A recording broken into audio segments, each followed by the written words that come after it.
Hello everyone, आज का हमारा टॉपिक है पृथ्वी के प्रमुख परिमंडल। आइए चर्चा को चालू करते हैं और चीजों को समझने का प्रयास करते हैं। अपन पृथ्वी के बारे में पढ़ चुके हैं। पृथ्वी क्या है? एक ग्रह है और इसका एक उपग्रह है जिसका नाम क्या है? चंद्रमा है। ग्रहों के बारे में हम आपको बता चुके हैं विद डिटेल। तो आइए देखो, पृथ्वी के बारे में जब अपन ने पढ़ा था तो अपन ने एक इंपॉर्टेंट लाइन पढ़ी थी, एकमात्र ग्रह जहां पर क्या है? जीवन उपलब्ध है। एकमात्र ग्रह जहां पे जीवन उपलब्ध है। तो लिखिए, पृथ्वी क्या है? एकमात्र ग्रह जहां पर जीवन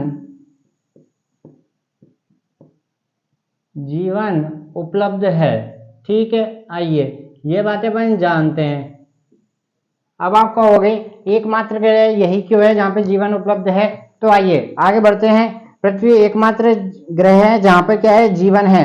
क्योंकि क्या होता है, अपन को जीवन जीने के लिए सबसे जरूरी क्या है? आप मेरे को बताइए, सबसे जरूरी क्या है जीवन जीने के लिए? जीवन जीने के लिए सबसे जरूरी तत्व कौन कौन से हैं?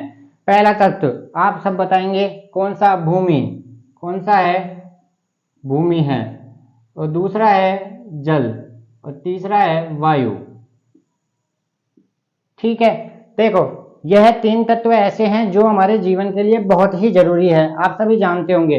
तो आपसे कोई भी पूछे क्या एकमात्र ग्रह जहां पे जीवन उपलब्ध है वह कौन सा है? पृथ्वी है। अब पूछ ले आपसे क्यों ऐसा ही क्यों है और ग्रहों पे क्यों नहीं है?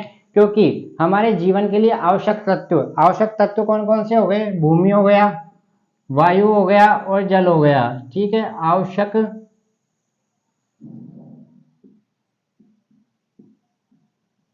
आवश्यक तत्व, हमारे जीवन जीने के लिए आवश्यक तत्व भूमि जल वायु कहाँ पे उपलब्ध होते हैं? पृथ्वी पे उपलब्ध है। इसलिए क्या है? एकमात्र ग्रह जहाँ पे जीवन उपलब्ध है। आइए आगे बढ़ते हैं और आज की चर्चा को चालू करते हैं। तो आपसे कोई पूछे एकमात्र ग्रह जहाँ पे जीवन उपलब्ध है तो आप क्या कहोगे? पृथ्वी है। क्यों उपलब्ध है? तो आप बता दो कि इसके पास जीवन के लिए आवश्यक तत्व कौन कौन से होते हैं? भूमि भी है, जल भी है और वायु भी है। अब बात करते हैं आगे। आज का जो हमारा टॉपिक है, पृथ्वी के प्रमुख परिमंडल। पृथ्वी के प्रमुख परिमंडल को तीन भागों में बांटा गया है। ठीक है, अपन तीन प्रकार से पढ़ेंगे। आइए तीन पार्ट कौन कौन से हैं लिखिए। सबसे पहले अपन बीच में लिखते हैं परिमंडल में पहला पॉइंट आता है भूमि। दूसरा आता है जल और तीसरा आता है वायु। अब पढ़ते हैं, देखो पहला पॉइंट हो गया भूमि, दूसरा हो गया जल, तीसरा हो गया वायु। ये क्या थे? ये तीनों ही क्या थे? आवश्यक तत्व है। क्या है? आवश्यक तत्व है। अब आते हैं आगे, चीजों को समझते हैं। देखो भूमि से क्या बनेगा? भूमंडल। जल से क्या बनेगा? जलमंडल। और वायु से क्या बनेगा? वायुमंडल। ठीक है, अब लिखिए भूमंडल के बारे में। पृथ्वी की सतह पर कठोर भाग, पृथ्वी की सतह का कठोर भाग क्या कहलाता है? भूमंडल कहलाता है। कठोर भाग क्या कहलाता है? भूमंडल कहलाता है। अब बात करते हैं जलमंडल। जो हमारा ग्लोब होता है, आपने देखा होगा अधिकतर वह कैसा है? नीला है। क्या है? नीला है। तो वह क्या बताता है? जल की मात्रा को बताता है। पृथ्वी का मैक्सिमम पार्ट, लिखिए मैक्सिमम पार्ट जल से घिरा हुआ है। इसी को क्या कहते हैं? इसी को जलमंडल कहा जाता है। अब बात करते हैं वायुमंडल। वायुमंडल में हमारी पृथ्वी चारों ओर से वायु के घेरे से बंधी हुई है। हमारी पृथ्वी वायु के घेरे से बंधी हुई है। इसी को क्या कहते हैं? वायुमंडल कहते हैं। और वायुमंडल में हमारे पास ऑक्सीजन होती है, CO2 होती है, N2 होती है, ETC होती है। ठीक है, अब बहुत सारी गैसें हैं। तो देखो अभी तक अपन ने क्या पढ़ा? एकमात्र ग्रह जहां पे जीवन है वह कौन सा है? पृथ्वी है। क्यों है? क्योंकि उसके पास आवश्यक तत्व भूमि है, जल है, वायु है। ठीक है, भूमि। अब अपन ने क्या करा? इसको तीन भागों में बांट दिया। भूमि से अपन ने क्या बना दिया? भूमंडल। ठीक है, पहली बात अपन भूमंडल पढ़ेंगे, फिर अपन जलमंडल पे आते हैं, फिर अपन पढ़ेंगे वायुमंडल। ये तीनों मिलकर क्या होते हैं? यह होते हैं पृथ्वी के प्रमुख परिमंडल। ठीक है, यहाँ तक की बातें क्लियर हो गई? यहाँ तक की बातें क्लियर हो गई। अब बढ़ते हैं अपन आगे। आइए, अब आता है एक वर्ड आता है जीवमंडल। जीवमंडल क्या है? इस वर्ड को भी समझते हैं। जीवमंडल क्या है?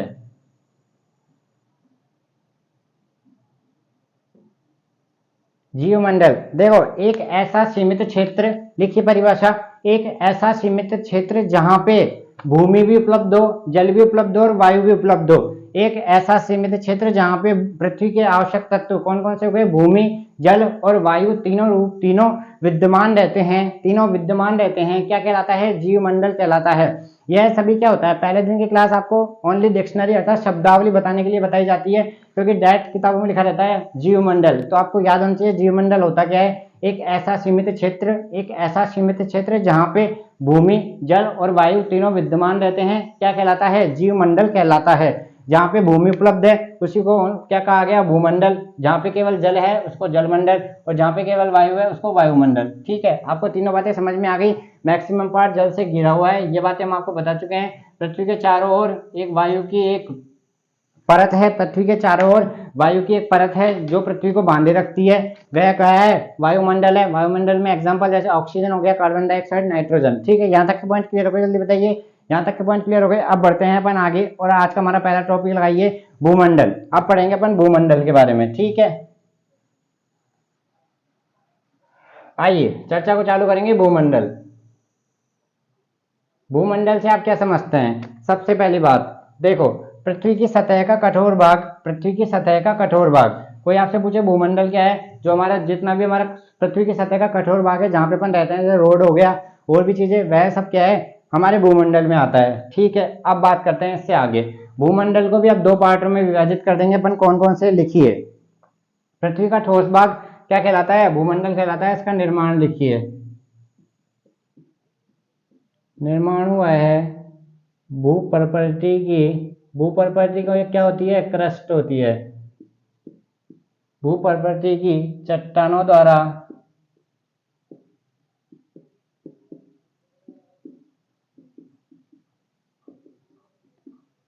भूमंडल का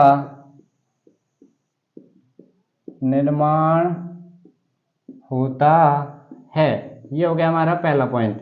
ठीक है, निर्माण आपसे पूछ ले, भूमंडल पृथ्वी की सतह का कठोर भाग, ये हो गई इसकी पहली बात। एक लाइन में परिभाषा बिल्कुल सरल, जिससे आपके दिमाग में रहेगा।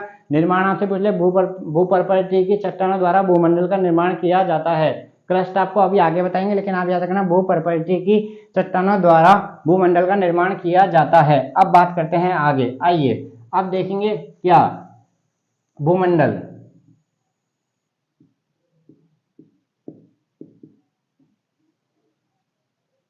देखो, पृथ्वी के भूमंडल को भी, पृथ्वी की सतह का कठोर भाग, तो अब देखो इसको भी क्या है, दो भागों में विभाजित